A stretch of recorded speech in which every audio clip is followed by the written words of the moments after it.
Welcome judiciary aspirant, this is the Pahuja law academy. My name is Gyanendra Pandey. आज आप लोगों के लिए एक महत्वपूर्ण विषय को लेकर प्रेजेंट हुआ हूं, यह कि यदि अचानक झगड़े में किसी व्यक्ति की मौत हो जाती है तो क्या वह व्यक्ति जिसके वजह से मौत हुई है वह विधि के किस प्रावधान के अंतर्गत वह आएगा और क्या वह दंडित किया जाएगा, हत्या के लिए दंडित किया जाएगा कि मानव वध के लिए दंडित किया जाएगा। इस संबंध में आईपीसी की धारा 299 मानव वध के संबंध में प्रावधान करती है और जो धारा 300 है वो हत्या के संबंध में प्रावधान करती है। और यदि इन दोनों धाराओं को हम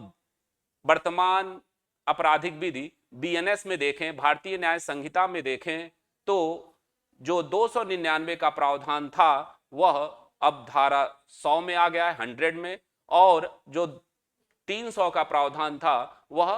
101 में बीएनएस में प्रावधान किया गया है। तो इसमें कोई भी एक्ट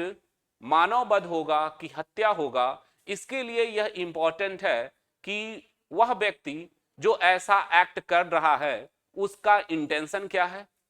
इंटेंशन दोनों में आते हैं,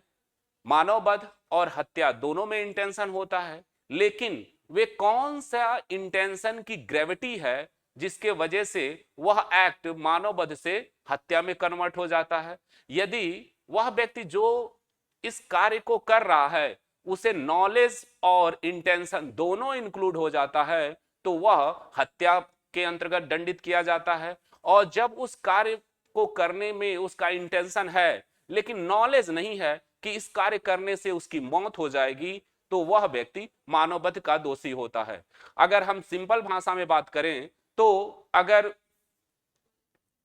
इंटेंशन की ग्रेविटी पर ध्यान दिया जाएगा, अगर मार डालने का आशय है तो वह हत्या हो जाती है और अगर मारने का आशय है तो वह मानव वध हो जाता है अगर सामान्य तौर पे देखा जाए। लेकिन मानव वध में इंटेंशन रहता है और हत्या में इंटेंशन के साथ साथ नॉलेज भी इंक्लूड रहती है जो हाईली रहती है। इस बात की पूरी संभावना रहती है कि वह इस कृत्य से वह मरेगा ही। तो अब हमारा यह जो प्रश्न है कि क्या किसी झगड़े में, जो झगड़ा अचानक उत्पन्न हुआ है जिसमें व्यक्ति को पहले से पूर्व चिंतन करने का अवसर नहीं मिला कि हमें इसको मारना है, तो क्या वह व्यक्ति हत्या का दोषी हो जाएगा जो अचानक झगड़े के फलस्वरूप किसी की डेथ होती है। तो इसके संबंध में आईपीसी की धारा 300 में वह बताए गए हैं, 5 अपवाद दिए गए हैं कि वे कौन से कार्य हैं जो इन अपवादों के अंतर्गत रहते हुए अगर किए जाएं तो वह हत्या नहीं है बल्कि मानव वध है। उन अपवादों में से जो चौथा अपवाद है, 5 अपवाद दिए गए हैं, उनमें से जो चौथा अपवाद है वह कहता है कि यदि झगड़ा अचानक होता है, पूर्व चिंतन के बिना होता है और आवेश में आकर अगर कोई व्यक्ति किसी की मौत कर देता है, उसकी डेथ हो जाती है, तो वह व्यक्ति जो बिना किसी पूर्व चिंतन के और आवेश में, और पहले से यह देखा जाएगा कि यह जो झगड़ा हुआ हो वह अचानक होना चाहिए, अगर वह पहले से नियोजित है तो वह इस धारा का लाभ नहीं उठा पाएगा। लेकिन अगर कोई झगड़ा अचानक होता है और बिना इस बात पे विचार किए होता है कि हमें झगड़ा करना है या हमें उस पर ऐसा कृत्य करना है, तो वह व्यक्ति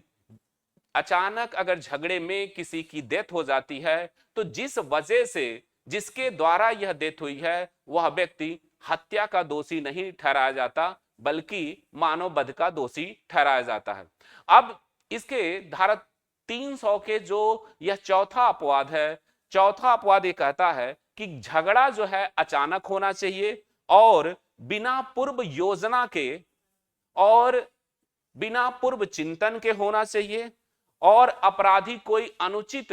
लाभ न लेता हो। अगर इस झगड़े का वह लाभ लेते हुए वह इस आशय से आक्रमण करता है, इस आशय से प्रहार करता है कि उसकी मौत हो जाएगी, तो वह इस धारा का बचाव नहीं लेगा। इन सारी चीजों को हम एविडेंस से साबित करेंगे, तथ्य उन परिस्थितियों से साबित करेंगे कि यह झगड़ा, जो यह अचानक झगड़ा स्टार्ट हुआ था, वह इंटेंशनली था कि बिना इंटेंशन के किया गया था। तो इन सब आधारों पर यह देखा जाएगा कि वह व्यक्ति हत्या का दोषी है कि मानववध का। अगर वह इन अपवादों के अंतर्गत रहते हुए अपना कृत्य करता है तो वह मानववध का दोषी होगा, हत्या का नहीं। इसी इंफॉर्मेशन को देने के लिए मैं प्रेजेंट हुआ था। धन्यवाद।